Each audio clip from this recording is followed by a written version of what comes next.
menggerakkan hati. Negeri ini memanggilmu kawan. Belajar bergerak berbagi untuk negeri. Guru penggerak. Halo Miss. Halo. Makan belum? Ya, alhamdulillah udah. Oke, besok rencananya aku mau minta izin sama Miss Umi nih masuk ke kelas Miss Umi, boleh ya? Boleh Filmi, bebas. Oke, makasih. Besok Miss Umi mau ngajarin apa? Besok Materinya tentang itu rencananya mau ngajarin tentang self introduction. Oke, self introduction. Terus Miss Umi mau pakai pendekatan apa? Mau pakai pendekatan problem based learning. Oke, problem based learning itu runtutan kegiatannya gimana? Nah, jadi problem based learning itu pertama-tama kita munculkan masalah dulu ke anak-anak. Nah, setelah munculkan masalah ke anak-anak, diharapkan nih anak-anak bisa dapat solusinya. Nah, untuk prakteknya sendiri di kelas itu kita munculkan pertanyaan-pertanyaan dulu untuk anak-anak terkait self introduction itu sendiri. Nah, jadi nanti diharapkan anak-anak bisa dapat tuh jawaban-jawaban dari pertanyaan-pertanyaan itu. Oke, tujuan pembelajarannya apa nih Miss? Tujuan pembelajarannya tentu untuk agar mereka bisa berkomunikasi dalam menggunakan bahasa Inggris, khususnya memperkenalkan diri mereka sendiri dan menggunakan bahasa Inggris di kehidupan sehari-hari. Oke, di kelas mana nih besok? Biar saya nggak tersesat nanti salah masuk kelas lagi. Besok di kelas 7F. Di kelas 7F jam 8. Jam 8 berarti jam pertama ya Miss ya? Oke. Miss, jadi sebenarnya gini, tujuan saya ketemu Miss sekarang kan lagi dari CGP nih, ada materi yang harus saya implementasikan, harus saya share ke Miss Umi, yaitu tentang pembelajaran berdiferensiasi dan pembelajaran sosial emosional. Apa tuh? Sebenarnya Miss Umi baru dengar atau sebelumnya udah pernah dengar? Baru sih istilahnya, kayaknya kalau diferensiasi lebih lengkapnya gimana gitu, soalnya kayak makhluk apa gitu ya. Nah sebenarnya kita sebagai guru kita tuh udah sering banget mempraktekkan dua hal ini yang namanya berdiferensiasi sama sosial emosional, cuman kita baru tahu namanya sekarang. Ini kayak pembelajaran berdiferensiasi. Pembelajaran berdiferensiasi ini sebenarnya pembelajaran yang berjenjang, pembelajaran yang memenuhi kebutuhan murid, pembelajaran yang gimana caranya ngebuat murid itu senang. Sebagai contoh, Miss, kalau pembelajaran ada kalanya kita ngebentuk mereka grup, terus dari kelompok itu kita kasih tugas, setelah itu kita suruh mereka mengerjakan individu. Itu namanya pembelajaran berjenjang. Nah itu tuh. Nah terus pasti Miss Umi kalau di awal kita suka nanya tuh, nah kita hari ini mau belajar tentang self introduction, siapa yang udah tahu? Caranya gimana? Miss, saya udah tahu. Ada yang anak udah bisa, ada anak yang belum tahu sama sekali. Nah pada saat kita nanyain pertanyaan itu sebenarnya kita sedang mencari tahu yang namanya readiness. Pembelajaran berdiferensiasi itu juga pembelajaran yang mengetahui dulu kesiapan siswa itu seberapa jauh sih.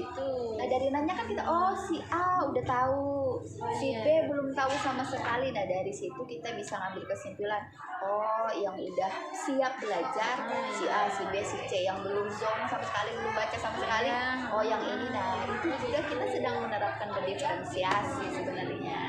Pasti namanya aja kan yang baru kan. Nah terus kita kadang kayak kalau kita Miss Umi mungkin lagi belajar tentang apa ya, tentang buat greeting card. Nah kamu boleh buat greeting card sesuai minat kamu, mau tentang ulang tahun, mau tentang hari guru, terserah kamu sukanya yang mana. Nah itu juga sedang menerapkan pembelajaran berdiferensiasi yang sesuai minat anak. Itu berdiferensiasi juga. Jadi sebenarnya udah cuma namanya aja yang baru. Nah pembelajaran diferensiasi itu kan ada 3 strategi. Ada strategi konten, ada strategi proses, sama strategi produk. Nah pada saat Miss Umi membahas tentang materinya, berarti itu sedang menerapkan strategi konten. Miss Umi bagi mereka dari kelompok, dari individu segala macam, itu bagian dari strategi proses. Nah terakhir kita kan suka bilang, nah silahkan buat tugasnya misalnya berupa video atau apa, nanti kumpulkan ke Miss. Nah itu bagian dari strategi produk, mereka menghasilkan produk di akhir. Kita praktek itu terus kan, nah itu berdiferensiasi itu. Oh iya benar. Namanya aja yang berdiferensiasi. Nah terus untuk sosial emosional, Misalnya pernah dengar juga, udah kebayang apa sih sosial emosional? Nah, kalau berhubungan sama emosional pasti yang melibatkan perasaan. Nah di dalam sosial emosional itu ada 5 hal. Ada yang namanya kesadaran diri, manajemen diri, terus keterampilan berelasi, dan mengambil keputusan, sama satu lagi kesadaran sosial. Nah waktu misalnya nanya ke anak-anak apa ya, siapa yang udah belajar tentang ini, ada anak yang merhatiin, ada anak yang malah ngobrol. Nah di situ tuh sebenarnya mereka kesadaran dirinya sampai mana sih untuk memperhatikan Miss Umi. Nah di situ kita sedang mempelajari mereka, oh berarti anak ini kesadaran dirinya kurang nih, tidak mampu mengontrolnya. Terus pada saat Miss Umi nanti praktekin berdua sama temannya. Nah mereka bisa nggak sih memiliki kesadaran sosial nggak untuk bisa berinteraksi sama temannya? Nah itu masuk ke sosial emosional sebenarnya. Cuman kita belum ngeh kalau itu namanya. Nah terus selain itu misalnya apalagi ya, pada saat mereka disuruh berdiskusi, di situ anak diajarkan menghargai pendapat temannya, mampu berpendapat, itu juga sebenarnya kita sudah menyisipkan pembelajaran sosial emosional. Gitu ya. Itu cuma namanya aja.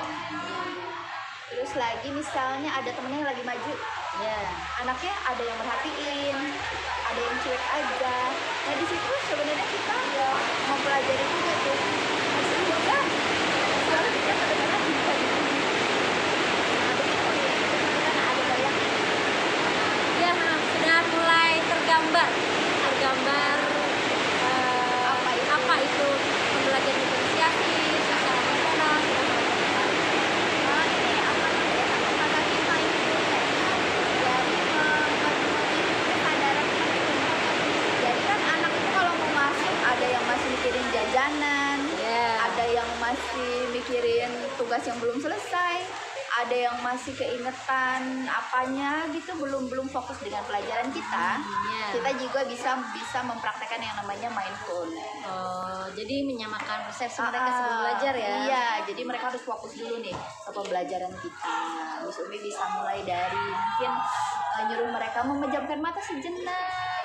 Miss Umi nanya, apa yang kamu syukuri hari ini? Saat mereka menjam dan mereka jauh dalam hati, itu Miss Umi sudah mempraktekkan yang namanya mindfulness. Saya siap. Oke, jadi besok udah siap nih. Saya ikut Miss Umi belajar ya. Siap dong, makasih loh. Ya, pokoknya semoga besok Miss Umi pembelajarannya lancar, dan semoga implementasi dari berdiferensiasi, KSE-nya dan mindfulness-nya bisa diterapkan. Oke, Miss? Makasih ya, Miss ya. Selamat buat besok. Oke. Yuk, pamit dulu ya, Miss. Aduh. Assalamualaikum. Salam.